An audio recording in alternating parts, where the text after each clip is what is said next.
அட என்னங்க டெய்லி இட்லி தோசைன்னு சொல்கிறவங்களுக்கு இது ட்ரை பண்ணி கொடுங்க. ரொம்ப ஸ்பெஷலாக இருக்கும்.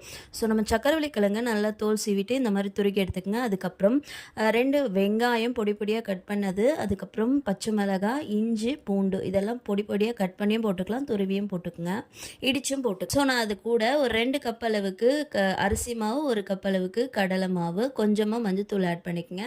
தேவையான அளவுக்கு உப்பு ஆட் பண்ணிவிட்டு நம்ம வச்சுருக்க சக்கரவள்ளி கிழங்கு துருவி வச்சுருக்கோம் இல்லையா, அதை ஆட் பண்ணிவிட்டு நல்லா தண்ணி தெளித்து பொறுமையாக இந்த மாதிரி ஸ்மாஷ் ஆகிற அளவுக்கு தெளித்து எடுத்துக்கங்க. கூடவே கருவேப்பிலை, கொத்தமல்லி வேணும்னா நீங்கள் சோம்பு கூட ஆட் பண்ணிக்கலாம், நல்லா டேஸ்ட்டாக இருக்கும்.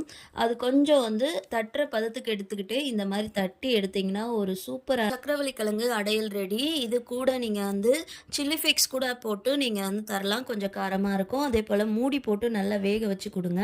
இது பெரியவங்களாம் கொடுக்கும்போது கேஸ்ட்ரிக் ப்ராப்ளம் வராது, ஏன்னா இஞ்சி பூண்டுலாம் ஆட் பண்ணுறோம். வெயிட் லாஸ் பண்ணுறவங்களும் சாப்பிட்லாம். தேங்க்யூ ஃபார் வாட்சிங்.